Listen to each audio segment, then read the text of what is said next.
Number one, happy birthday. Number two, congratulations on your trip to Denver, Wyoming, and Florida. Those are very different environments. Florida versus Denver. Whenever that happens, Florida's going to be hot. Wyoming and Denver. Like, listen, I grew up in Wyoming. What a place. Some of the ugliest country and some of the most beautiful country I've ever seen. There's a lot of contrast in that state. And thank you to Naomi on her wishes to our family. Thank you so much.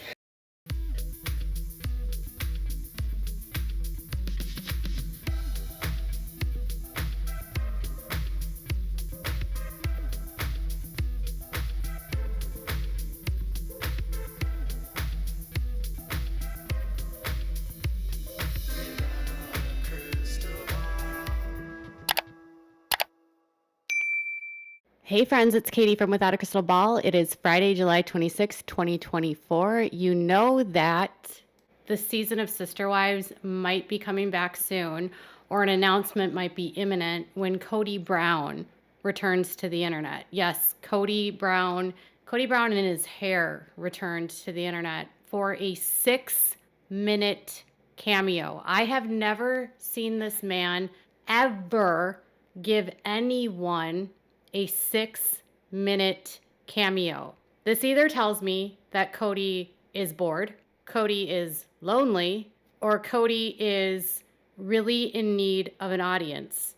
Sometimes I wonder if the fact that Cody lost his fan club, meaning like the whole family, because he was the god of the family, I wonder if losing his fan club has made him feel like that he needs to have an audience.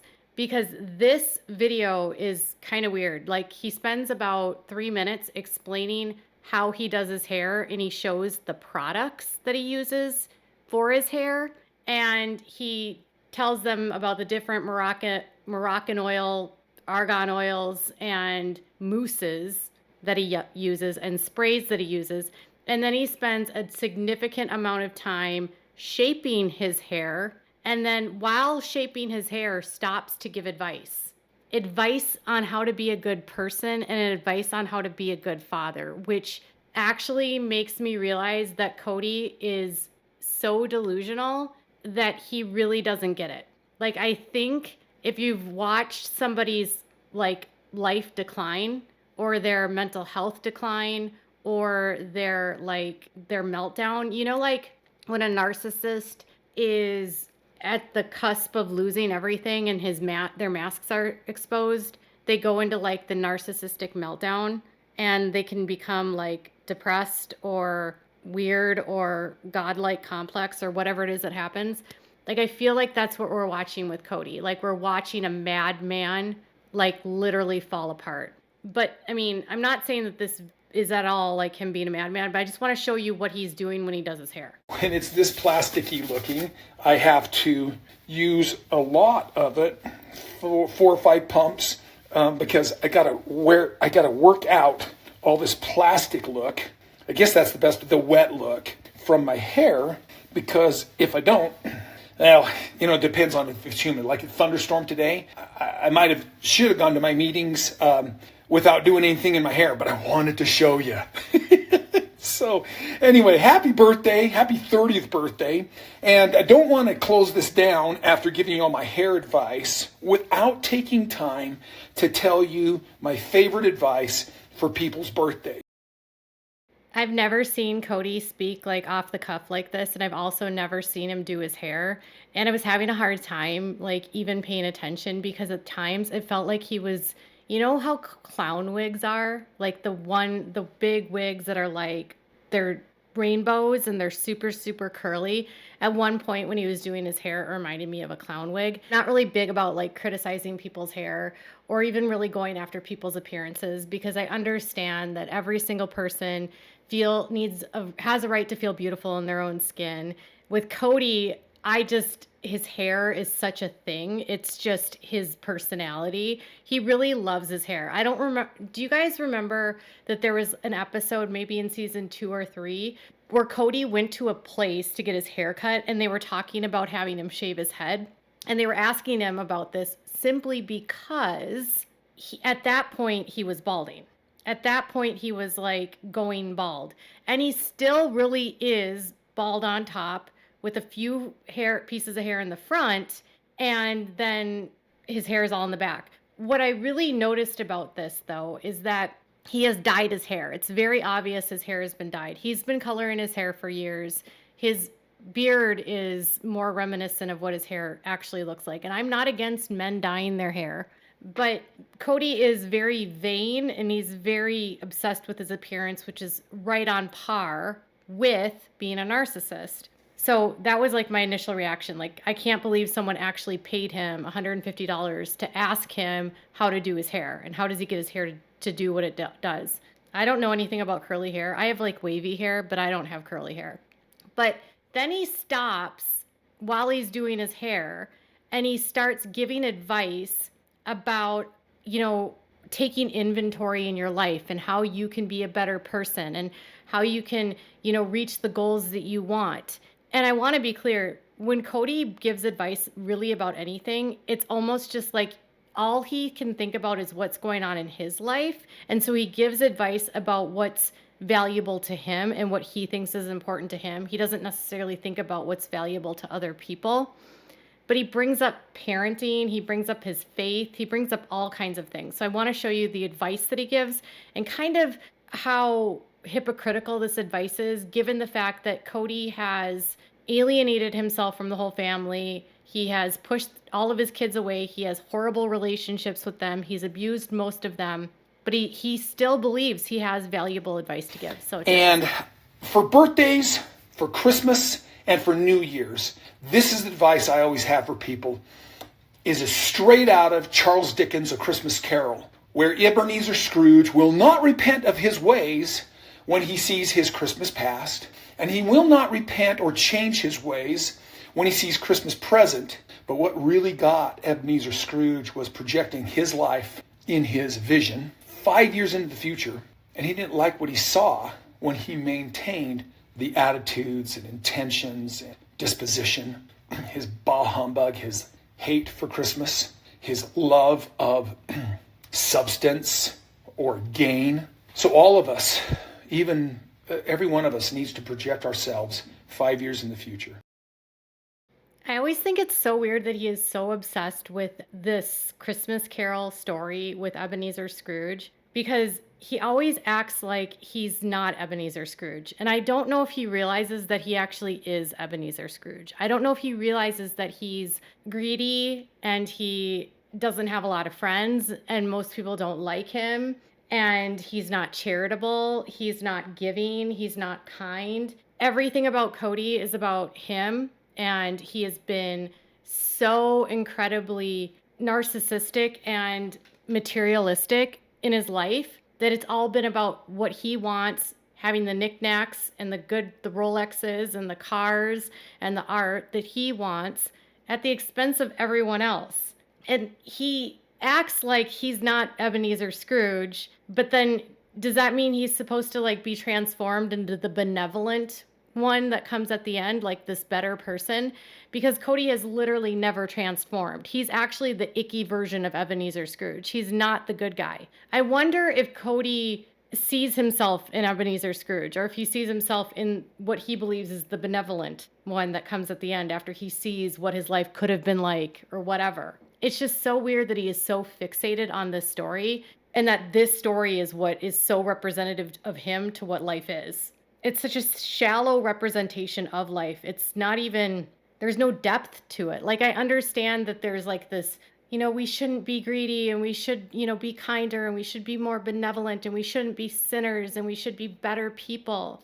Like the story itself and that the underlying message, but there's really no depth to Ebenezer Scrooge. And he's very obsessed with the story. And it's just ironic that he's giving this advice. But then he starts talking about becoming a better person and what people need to do. You need to be able to see yourself 5 years in the future with your same exercise, your same diet or lack thereof, or lack thereof nutrition, maybe the junk food.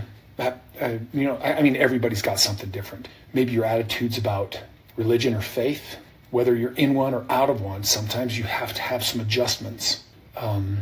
Your work ethic, your work out ethic, meaning exercise ethic, all these things. I'm glad you guys are taking a trip because that's something that helps awakenings. It's going someplace different. Like if I came to Great Britain, it'd probably be an awakening for me, and that would be good.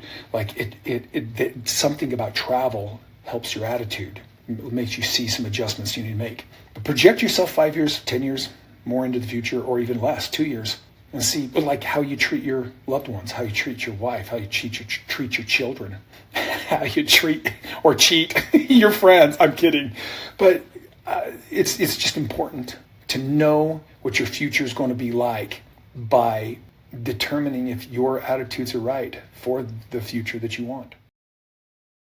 It's like really strange to me that like what Cody thinks is important are just diet, exercise, and work ethic. And then he's like, oh yeah, and how you treat your loved ones.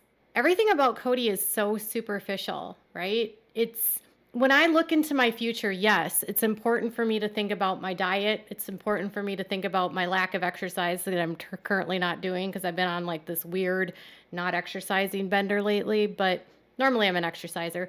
But those aren't the things that I would be like, these are the things that are most important to you. Yes, they're good for your health, but like, what about your mental health? Like, what about the things that feed your soul? What about the relationships that you have? What about your interests that are not just about food and exercise, reading, your intellectual pursuits, your philosophical pursuits, maybe your spiritual pursuits? Everything is so on the surface with him. I try to imagine what it might be like to actually have some sort of relationship with this man. And I would imagine that the only way that you could actually stay happy in a relationship with him is if you were satisfied with never going deep, ever. Never going deep with emotion, never going deep with thought, never going deep with anything. Cody's never had to go deep with anyone. He's never been forced to be vulnerable. He's never been forced to be available, empathetic, because he always had the opportunity to like bounce around from person to person to person. And because everyone wanted to be by him, he never had to be deep. He only had to be the surface Cody. I wonder what it must be like in this society, the emptiness someone might feel, the shell of being a human. Because when everything in your life is on the surface and you're not able to go deep with your own emotions, your own vulnerabilities, your own heartaches, and go deeply with your kids or your loved ones, where's the connection? The connection is only to the surface. And that's why I think like, as much as I rag on Cody, I actually have a lot of sadness for him because I would imagine a life that is this superficial would be very sad. A life that is so focused on what you own, what you wear, what your show is, what the ratings are, the cars that you drive, the house that you own, the position that you have in society, the body that you have. He's very focused and fixated on his body. I think a lot of his health and diet and exercise have a lot to do with the fact that he comes from a system which is anti-medicine. And so their big component of maintaining vitality is through health and diet, which, yes, proper diet and health are so important to your overall health. But they always are, because they're trying to be more perfect in that faith. It's all about like, the better you eat, the better you work out, the better you look, right? Like that's a symbol of like your overall health and well-being. But unfortunately, you can be super, super, super healthy and eat all the right foods and have a very low BMI and still get sick. And you're still going to die. We're all going to die. Cody's giving advice. It just feels very strange. After everything that his family has been through, after what he's done to his family, after the pain he's put his children through, for him to just sit there and be like, you just need to do this and then your life is happy. It's like, I can't believe anyone pays him, one, $150 for this advice. And two, I feel sad for his kids. I feel sad for the kids that he has completely abandoned. I feel sad for the relationships that they will never have with him, the grief that they must have because of the neglect and the abuse that they experience. I feel sad for the women that he abused, neglected, exploited. I feel sad that he doesn't have the fortitude that he doesn't have the capacity to see the damage that he's caused to others, and that he can only ever see that he's the victim of all of it, and that even despite the damage that he's caused, he still thinks that he can give advice and offer people help when everything in his life is a mess. I don't feel like this video shows me that Kody's a better person. He was kind of slurring. He looks like he's reading. He might have been plagiarizing what he read to this person. He doesn't look good. I fear for the kids that are still living with him. I fear for Robin. I don't like Robin, but I'm worried for her. All right, y'all, what are your thoughts? Kody's unhinged, delusional advice. Leave me some comments. If you have something you'd like to say, make sure to give this video a thumbs up. Make sure to hit the subscribe button if you haven't subscribed, and click the bell so you never miss a video. Bye, everyone.